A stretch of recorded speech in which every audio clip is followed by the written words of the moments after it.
नमस्कार, स्वागत है आप सभी का राज्यसभा टेलीविजन की खास पेशकश गोष्ठी में। मैं हूं स्वाति भाटिया रावत। आज गोष्ठी का कारवां आ पहुंचा है मध्य प्रदेश के शिवपुरी जिले के कम्युनिटी रेडियो स्टेशन रेडियो धड़कन में। आज हम एक ऐसे मुद्दे के बारे में बात करेंगे जो सिर्फ मध्य प्रदेश का ही नहीं बल्कि पूरे देश की बड़ी समस्या में से एक है, और वो है बाल श्रम। जी हाँ, आज सरकार काफी सारी मुफ्त सुविधाएं निकाल रही है बच्चों के लिए। फ्री शिक्षा का भी प्रावधान है, जिसके बावजूद बाल श्रम कम होने का नाम नहीं ले रहा। आखिर ऐसा क्यों? आज गोष्ठी इसी पर।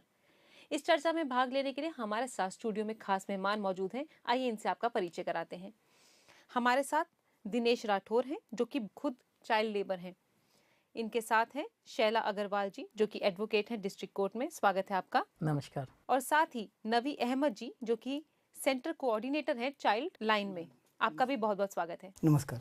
हम चर्चा शुरू करते हैं। आज का मुद्दा है चाइल्ड लेबर, यानी कि बाल श्रम। सबसे पहले मैं शैला जी आपसे जानना चाहूंगी कि बाल श्रम की आखिर परिभाषा क्या है? असल में जो 14 वर्ष से कम आयु के बच्चे हैं, यदि उनको किसी काम पे लगाया जा सकता है जो उनके लिए खतरनाक है या उनके लिए हानिकारक है, उनको हम बाल श्रमिक के रूप में माना जाएगा। तो ये बच्चे जो हैं 18 साल के अगर हैं, उससे कम के बच्चे जो काम कर रहे हैं या जो शायद 6 या 7 साल से पहले से ही काम कर रहे हैं, क्या वो भी बाल श्रम की श्रेणी में आते हैं? हाँ, 14 साल तक के बच्चों को किसी भी खतरनाक काम में नहीं लगाया सकता। और जो 14 से 18 साल के बच्चे हैं, उन्हें कम खतरनाक जो काम होते हैं, जो उनके लायक सहज जिनमें वो महसूस करें, उन काम में लगाया सकता है। 18 वर्ष से कोई भी कम आयु का बच्चा होगा वो बाल श्रमिक की श्रेणी में ही आता है। लेकिन एक्ट में पर्टिकुलर 14 साल से कम बच्चों के बारे में अधिक बात की गई है। जी। और मैं आपसे जानना चाहूँगी नवी अहमद साहब कि जैसे इन्होंने कहा कि जो 13-14 साल की श्रेणी के बीच में आते हैं और उनको भारी काम नहीं दिया जाता है, खतरनाक कामों में नहीं होते, जैसे बीड़ी फैक्ट्री हो गई या तंबाकू की फैक्ट्री में अगर वो काम कर रहे हैं तो कानूनी तरह से वो बाल श्रम में आते हैं। लेकिन क्या आपको नहीं लगता कि जो बच्चे घर में काम कर रहे हैं या किसी ऑफिस में लगे हैं, जो 18 साल से कम की उम्र के हैं, क्या वो बाल श्रम में नहीं आते? बिल्कुल बाल श्रम की श्रेणी में वो आएंगे, क्योंकि उनके बदले में उसको पैसा दिया जा रहा है, कुछ मजदूरी दी जा रही है वहाँ पे, और उसका जो अधिकार है कि जिस समय उसको पढ़ने जाना चाहिए, है ना, वो उसको नहीं मिल रहा, उसको खेलना चाहिए वो उसको नहीं मिल रहा, क्योंकि वो घर में किसी के में काम कर रहा है। इसलिए वो भी बाल श्रम के अंतर्गत आता है और आना चाहिए। जी। अच्छा, लेकिन ये आपके प्रावधान में नहीं है, सिर्फ 14 साल तक के हैं। नहीं, 14 साल के बच्चे बाल श्रम में आते हैं, लेकिन घरेलू काम का जो 2006 में इसमें संशोधन हुआ है इस एक्ट में, उसमें घरेलू नौकरों को और ढाबों मनोरंजन स्थलों पर भी जो काम कर रहे हैं बच्चे, उनको ही प्रतिबंधित किया गया है। तो ये श्रेणी में आ गए हैं। यदि घरेलू काम में लगे हुए हैं तो वो बच्चे भी बाल श्रमिक की श्रेणी में आते हैं। अच्छा, मैं ये पूछना चाहूँगी कि जैसे ये है दिनेश, आप खुद चाइल्ड लेबर हैं, बाल श्रम है, कब से काम कर रहे हो आप? 5-6 साल से। क्या काम करते हो? कुछ भी मिल जाए जैसा। जैसे अभी क्या कर रहे हो? अभी कबाड़े का। कबाड़ी का काम कर रहे हो, तो क्या करते हो कबाड़ी के काम में? कबाड़ा बीन बान के कबाड़ी की दुकान पे दे देते हैं। अच्छा, पैसा मिल जाता है। तो कितना तकरीबन कमा लेते होगे एक दिन में? ज़्यादा से ज़्यादा 100 रुपये। अच्छा, यानी कि हम मान के चले तो 70 से 100 के बीच में आप कमाते होगे? हाँ, एक दिन में 50 से 100 के बीच में। 50 से 100 के बीच में। और जब शुरू किया था आपने 6-7 साल पहले, तब क्या करना शुरू किया था? कौन से काम से शुरुआत की? तो गाड़ी की पंचर भी जोड़ लेता हूँ ऐसा। अच्छा। और वैसे एक चाय के होटल पे भी काम करते, वो तो पहले ही बंद हो। अच्छा। लगना करो 6 महीना। कभी पढ़ाई की आपने? तीसरी तक पढ़ा। तीसरी कक्षा तक पढ़े हो, तो उसके बाद छोड़ी क्यों? वैसे ही छोड़ दे, पर पैसे नहीं आते। और आज जब आप ये काम करते हैं तो कैसा लगता है आपको? वैसे में पैसा आ जाता है, घर को खर्चे चल जाते हैं। खुद के लिए क्या सोचा, कभी कोई सपना देखा है? हाँ, सपना देगा, पैसा मतलब सपना देगा, मैंने आगे पढ़ा। अहमद साहब, पैसा हो तो सपना है?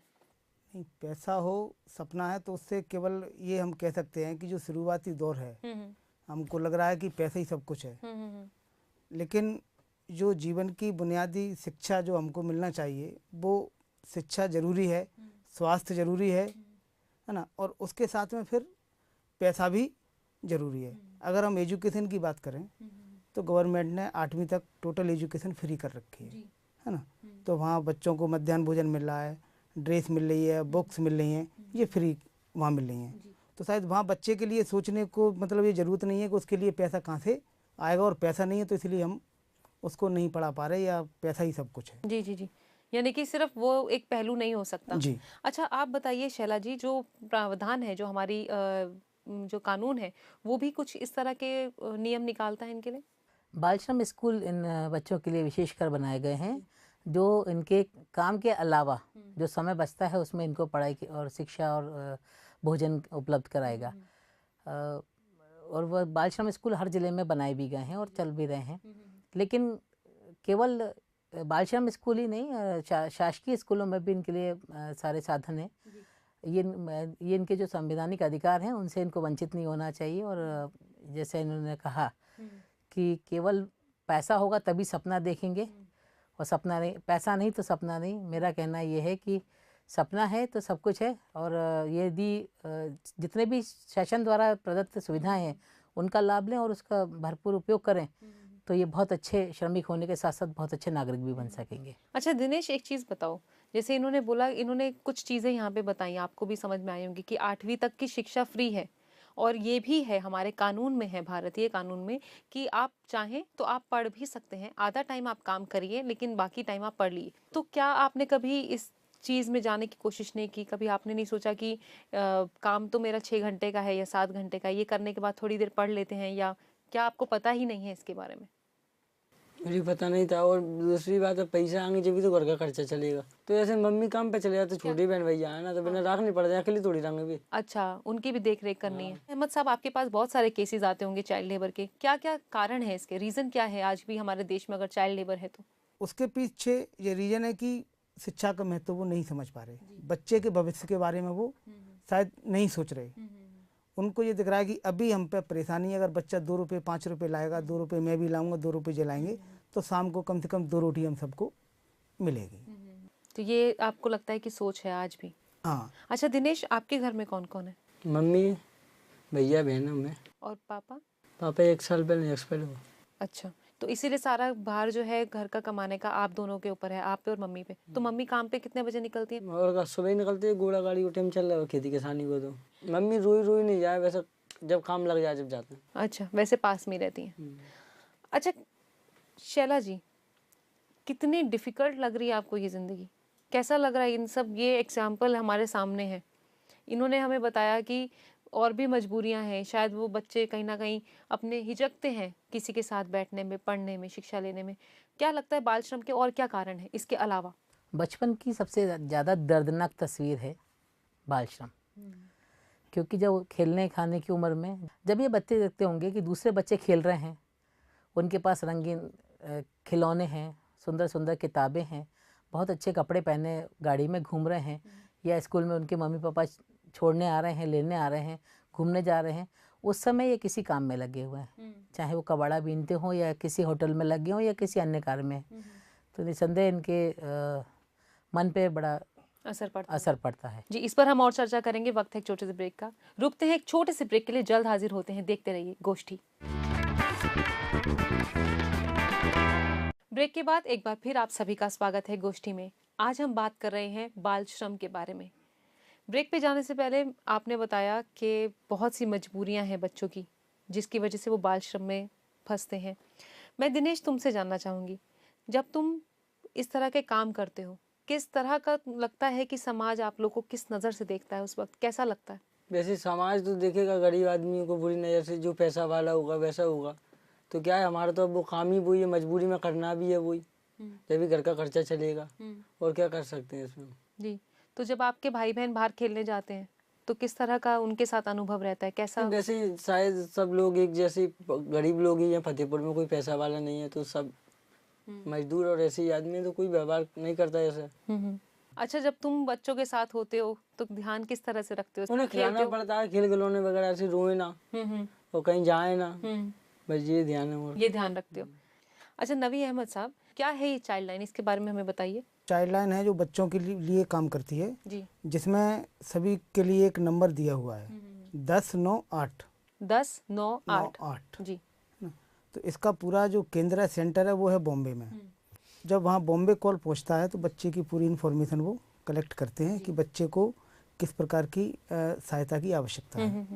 वो कॉल बैक फिर चाइल्ड लाइन जो डिस्ट्रिक्ट पे है उसको करते हैं कि आपको ये बच्चा है, और यहाँ पूरा एड्रेस उसका बच्चे का बता के वो भेजते हैं वो। कि इस बच्चे को मेडिकल की आवश्यकता है या ये पढ़ना चाह रहा है लेकिन इसके पास पैसे नहीं है जिससे वो नोटबुक खरीद सके या बुक खरीद सके। जी जी जी। तो पहला प्रयास हमारा यही है कि हम लोग गवर्नमेंट से जो हमारे बाल श्रम अधिकारी हैं उनसे मिलेंगे। स्पॉन्सरशिप के लिए महिला बाल विकास में जो महिला सशक्तिकरण ऑफिसर हैं उनसे भी हम लोग बात करते हैं, है ना। और सेकंड, कोई एनजीओ जो डिस्ट्रिक्ट लेवल पे है जो बच्चों की मदद कर रहा है, किस प्रकार से वो मदद करता है, तो उनसे भी हम लोग बच्चे के लिए सपोर्ट मांगते हैं। आप बताइए मुझे शैला अग्रवाल जी कि क्या प्रावधान है, चाइल्ड लेबर एक्ट क्या है? चाइल्ड लेबर एक्ट में बेसिकली एक तो परिभाषा दी हुई है चाइल्ड किसे कहेंगे, और बाकी जो किस कार्यों में उसे नहीं लगाया जा सकता है जी, उनके बारे में पूरी व्याख्या दी हुई है। 52 करीब ऐसे खतरनाक उद्योग या कार्य हैं जिनमें बच्चों को नहीं लगाया जा सकता। चमड़े का है, कांच का काम है, कोयला खदानें हैं, रेलवे पे है, जलती हुई किसी भी जिसमें जलते हुए पदार्थ बनते हों या कोई रासायनिक पदार्थ बनते हैं उनमें लगा सकता। इस तरह के बहुत सारे चूड़ी उद्योग हैं, बहुत सारे ऐसे उद्योग हैं, कारखाने हैं जिनमें बच्चों को नहीं लगाया जा सकता। इन बच्चों को जब लगाया जाएगा तो हर जो मालिक होगा वो एक रजिस्टर रखेगा, इसमें बच्चों के कार्य अवधि के बारे में विशेष रूप से उल्लेख रहेगा। एक डिस्प्ले बोर्ड पर उनके कार्य अवधि के बारे में लिखा भी होगा। इसके अलावा यदि बच्चा उसके पास आता है तो श्रम अधिकारी के पास वो इसकी लिखित सूचना भी देगा कि ये बच्चा मेरे पास है। और उसमें ये भी दिया है कि बच्चे को 3 से 4 घंटे से ज़्यादा नहीं लगाया जा सकता। रात की पारी में, रात 8 से सुबह 8 बजे तक उसको कार्य पे नहीं लगाया जाएगा, यानी कि नाइट शिफ्ट में नहीं लगाया जाएगा। सप्ताह में 1 दिन का अवकाश, उसे फुल अवकाश दिया जाएगा। ये बहुत सारी चीज़ें हैं जो एक्ट में दी हैं। कौन इसके लिए काम कर सकता है? कोई भी आदमी इसकी सूचना दे सकता है पुलिस को कि किसी जगह पर बाल श्रमिक काम कर रहा है और उस पर कार्रवाई होगी। श्रम अधिकारी स्वयं इसके लिए जिम्मेवार हैं और पुलिस अधिकारी भी इसके लिए जिम्मेवार हैं। दिनेश का एग्जाम्पल अगर हम लेते हैं तो दिनेश किस तरह से कानून का फ़ायदा उठा सकते हैं? कानून का फ़ायदा ऐसे उठा सकते हैं कि बाल श्रमिक स्कूल जो इनके लिए बने उसमें आराम से जाके पढ़ सकते हैं। जैसे उन्होंने कहा कि वो पढ़ नहीं पा रहे, और पढ़ केवल इसीलिए नहीं पा रहे कि उनको मजबूरीवश घर का काम करना पड़ता है क्योंकि इनके पिता जीवित नहीं हैं। घर की जिम्मेवारी, परिवार की जिम्मेवारी और छोटे भाई बहनों की जिम्मेवारी इस बात के लिए बाध्य कर रही है कि कबाड़ा बीनें और अपना रोजी रोटी भी करें और भाई बहनों को भी पालें।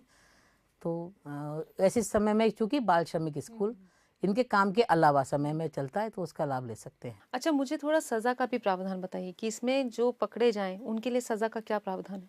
यदि खतरनाक, जो मैंने उद्योग बताया आपको, बहुत खतरनाक उद्योग जिनमें इनके जीवन, बाल श्रमिकों का जीवन खतरे में पड़ जाता है, यदि ऐसे काम पर किसी बच्चे को लगाया जाता है तो मालिक को 3 माह की सज़ा होती है जो 6 माह तक बढ़ सकती है और 10,000 रुपये तक जुर्माना हो सकता है।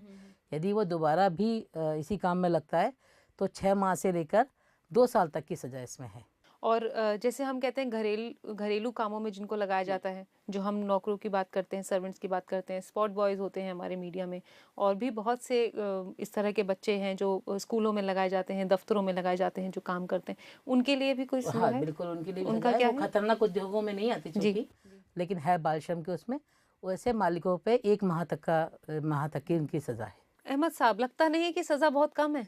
काफ़ी कम सज़ा है, क्योंकि बच्चे की जो नींव है जहाँ से वो अपनी ग्रोथ करता है वही ग्रोथ उसकी रुक जाती है, क्योंकि हमारे संविधान ने भी उसको अधिकार दिए हैं, पूरा लिखित में है। हम जहाँ देखें वहाँ बच्चों के साथ में ही ये बच्चे काम कर रहे हैं। कहीं भी हम चले जाएं, होटल में, रेस्टोरेंट में, जी बिल्कुल कर रहे हैं। आज हम ये कह रहे हैं कि कलेक्टर ऑफिस के सामने भी चाय के ढाबे पर बच्चा काम करता है और ऑफिस तक वो बच्चा चाय लेके जा रहा है। जी, तो कहीं ना कहीं नियम अच्छा बना हुआ है, बच्चे को अधिकार दिए, लेकिन उसके क्रियान्वयन में कमी है और इसके ऊपर हम सबको मिलकर ध्यान देने की ज़रूरत है। जब ही हम एक बच्चे को कहेंगे कि ये हमारे देश का भविष्य है। और कितने केसेस आपके पास आए हैं शैला जी कि चाइल्ड लेबर के कोई केसेस आए हैं खास? बदकिस्मती है ये कि इसमें इतने सारे चाइल्ड लेबर होने के बावजूद भी कभी भी कोई केस रजिस्टर्ड नहीं हुआ। यदि यहाँ पे बाल श्रम अधिकारी से भी लिस्ट लेने जाएंगे तो वो एक भी बाल श्रमिक सूची आपको नहीं देगा। और देखेंगे तो हर जगह, हर होटल पे, हर ढाबे पे, मोटर मैकेनिक की दुकानों पर, दवाइयों की दुकानों पर, परचूनी की दुकानों पर आपको बच्चों की भीड़ दिखेगी। चाय के ठेलों पे तो सबसे ज़्यादा रहते ही हैं, और फिर भी यदि वहाँ पर से सूची निकालेंगे तो आपको एक भी बाल श्रमिक नहीं मिलेंगे। अच्छा दिनेश, आपके तो दोस्त भी होंगे बहुत सारे, तो वो भी बाल श्रम में हैं? ऐसे देखे तो हर जगह लगे हैं लोग बाग, बच्चे भी लगे हैं और मुझसे छोटे भी लगे हैं हर जगह। तो वो तो बहुत लगे हैं, सबकी मजबूरी अपनी अपनी है। कुछ लोगों की मेरी तरह है, कुछ और दूसरी है। अब जी अगर कोई वैसी नौकरी मिल जाए, हाँ कि ऐसे चपरासी की होती है, कोई वैसी होती है, उससे गुजारा चल जाएगा, वो कर सकते हैं। अब पढ़ने की उम्र तो यह नहीं है कि दोबारा से चौथे क्लास में मैं पढ़ूं। तो वैसे तो मैं वैसे 10वीं क्लास तक की लड़की जो इंग्लिश वैसे ही रहती है ना, उनकी जैसे तो मैं पढ़ लेता हूँ 8वीं 10वीं तक जैसे, क्योंकि भाई साहब पढ़ाती रहती हैं, भाई साहब पढ़े लिखे ज़्यादा हैं, तो वो पढ़ाती हैं हमें, तो ऐसे सीख जाती हैं छोटे भाई बहनों के साथ में। और थोड़ा बहुत मैं पढ़ा भी था, तो पहले से हिंदी मिंदी थोड़ी तो पढ़ लेता था। अच्छा, जब भाई बहन पढ़ते हैं तुम्हारे, कैसा लगता है उन्हें देख अच्छा के? लगता है। क्या उनके लिए कोई सपना देखा है कभी? तो उनके लिए कमा रहे हैं, किसके लिए कमा रहे हैं वो? क्या सपना है उनके लिए आपका? उन्हें पढ़ाना है। और शिक्षा का महत्व समझते हो? हाँ, क्या है? अच्छे पढ़ जाएंगे तो बढ़िया नौकरी लग जाएगी, पैसा कमा लेंगे, घर का घर हो जाएगा और दूसरी जगह भटकना नहीं पड़ेगा। वक्त हो गया एक छोटे से ब्रेक का, जल्द हाजिर होते हैं, देखते रहिए गोष्ठी। ब्रेक के बाद एक बार फिर आप सभी का स्वागत है गोष्ठी में। आज हम चर्चा कर रहे हैं कि बाल श्रम जैसी समस्याओं का क्या है समाधान। अहमद साहब, ब्रेक पे जाने से पहले अभी दिनेश ने हमें बताया कि कई मजबूरियां होती हैं, पढ़ना तो ये भी चाहते हैं, सपने इनके पास भी है, इसलिए अपने भाई बहनों को इन्होंने स्कूल में डाला, शिक्षा का महत्व समझते हैं। मैं आपसे जानना चाहूंगी कि क्या वो बच्चे जो आज मीडिया में या टेलीविजन में या एड्स में हमें दिखाई देते हैं, और वो बच्चे जो घर के काम रेस्टोरेंट में या ऐसे खतरनाक उद्योगों में लगे हैं, या ये दिनेश की तरह बच्चे जो काम कर रहे हैं, क्या वो बच्चे बाल श्रम में नहीं आते, उसकी श्रेणी में नहीं आते? बाल श्रम होता है, वो किसी भी रूप में हो, और सजा का प्रावधान एक ही होना चाहिए। ये नहीं है कि एक गली का बच्चा है और एक किसी परिवार में काम कर रहा है वहाँ, और टेलीविज़न वाले एक बहुत बड़े पर्दे पर काम कर रहे हैं या वो दिखा रहे हैं, तो उनके लिए अलग नहीं। जो मीडिया में लगे हैं या टेलीविज़न पर लगे हैं, है ना, जहाँ भी वो काम कर रहे हैं, एड में भी काम कर रहे हैं, अगर उनके जो अधिकार है कि शिक्षा उनको मिल रही है, खाने का अधिकार है, खाना मिल रहा है बढ़िया से, रहने के लिए अच्छा है, तो वो बाल श्रम में तो आएंगे ही। शरा जी, आप कुछ बताना चाहेंगी?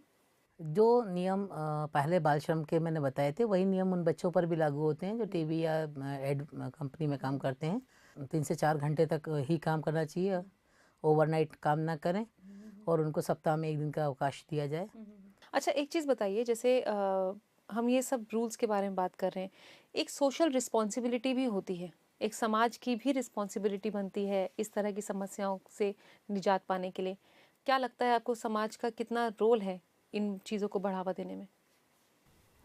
मेन तो समाज ही है जो इन चीज़ों को बढ़ावा वो देता है, क्योंकि जो बच्चा अगर आज कमज़ोर है या परिवार कमज़ोर है, पढ़ा लिखा नहीं है, तो वो ये मानता है कि मैं सामने वाले से बिल्कुल पीछे हूँ, और सामने वाला जैसे चाहता है वैसे उसका इस्तेमाल करता है। बिल्कुल। अच्छा, मुझे एक चीज़ और बताइए अहमद साहब कि जब ये हम बात करते हैं कि इतने सारे प्रावधान हैं, सरकार भी मदद कर रही है, उन्होंने, मैडम ने बताया कि उन्होंने बिल्कुल लगाया है चाइल्ड लेबर के लिए, एक स्कूल भी बनाए हैं ताकि वो अपने श्रम के बाद वो स्कूल भी जा सकें। लेकिन जैसे दिनेश जैसे कई बच्चे होंगे जिनकी मजबूरी है कि घर में बच्चे हैं, उनको भी देखना है, तो क्या आपको नहीं लगता कि वहाँ पे कोई क्रैच की फैसिलिटी भी होनी चाहिए, या कोई ऐसी संस्था होनी चाहिए जहाँ पे थोड़ी देर के लिए अपने बच्चों को वो सुरक्षित रख सकें, उनकी देखभाल कोई करे, और तब तक ये बच्चे पढ़ लें? ऐसा क्या कुछ होता है? हाँ हैं, आंगनबाड़ी केंद्र हैं, वहाँ बच्चों को छोड़ के आप अपना माँ काम पे जा सकती है, पिता काम पे जा सकते। जैसे आंगनबाड़ी है, सर ने बोला, अब आंगनबाड़ी पे क्या है, दलिया खिचड़ी बैठती है, उसके बाद बंद हो जाता है 10 11 या 12 बजे के बाद, तो फिर बच्चे कहाँ रहेंगे? कहीं ना कहीं मॉनिटरिंग की कमी है, वो साफ दिख रहा है। क्या लगता है कैसे ठीक हो सकता है ये मॉनिटरिंग सिस्टम? मॉनिटरिंग सिस्टम है, ठीक है, वो बन गया, एक डाटाबेस है कि ऑनलाइन कर दिया, शाम को 5 बजे आपको रिपोर्टिंग करनी है, लेकिन वो रिपोर्टिंग किस प्रकार की है इसको भी देखने वाला कोई नहीं है। तो जहाँ तक मॉनिटरिंग है, तो पहले जो मॉनिटरिंग वाले लोग हैं उनको अपनी जिम्मेदारी समझनी होगी कि हमको ईमानदारी से काम करने की आवश्यकता है, और मॉनिटरिंग एक रेगुलर सिस्टम बन पाएगा। अच्छा शैला जी, आप मुझे बताइए कि किस तरह की अवेयरनेस, क्योंकि ये बच्चा भी कानून से वाकिफ नहीं है, इसे नहीं पता कि इसके लिए कितना कुछ सरकार ने बनाया है, क्या लगता है आपको किस तरह से ये जागरूकता फैलाई जानी चाहिए? पहले उन माता पिता को भी अवेयर करना पड़ेगा, जागरूक करना पड़ेगा कि जो वो 14 साल से कम उम्र के बच्चों को काम पर लगाकर कुछ भी राशि प्राप्त करना चाहते हैं वो गलत है और ये एक अपराध है। और दूसरा, समाज का दृष्टिकोण भी बदलना होगा। समाज इन बच्चों के प्रति संवेदनशील नहीं है, क्योंकि बच्चे सस्ती दामों पर, सस्ते कीमत पर उनके घर पे काम करने को और उनकी दुकानों पे काम करने को तैयार हो जाते हैं, इसलिए वो भी बच्चों को ही ढूंढते हैं। तो ये भी चीज़ थोड़ी संवेदनशीलता के साथ समाज भी इस पहलू पर सोचे कि हमें इन बच्चों से काम नहीं लेना, क्योंकि उनके जीवन के लिए खतरनाक है। तो निस्संदेह हम इसमें कुछ ना कुछ सफलता हासिल कर सकेंगे। जी, बहुत बहुत शुक्रिया हमसे बात करने के लिए। तो आज की गोष्ठी में यही बात सामने आई है कि कहीं ना कहीं जागरूकता की कमी है। सरकार प्रावधान निकाल रही है, लेकिन मॉनिटरिंग सिस्टम अभी भी स्ट्रॉन्ग करने की ज़रूरत है। वो बच्चे जो बाल श्रम में फंसे हुए हैं, दिनेश जैसे हजारों बच्चे हैं, वो आज भी अपना जीवन जीना चाहते हैं, अपना बचपन जीना चाहते हैं, वो सपने देखना चाहते हैं। मगर इस वक्त ज़रूरत है कि आप और हम अपनी रिस्पॉन्सिबिलिटी समझें और इन बच्चों का बचपन छीनने से रोकें। आज की गोष्ठी में बस इतना ही। अगले हफ्ते फिर मुलाकात करेंगे किसी नए मुद्दे के साथ। तब तक के लिए हमें दीजिए इजाज़त और देखते रहिए राज्यसभा टेलीविजन। नमस्कार।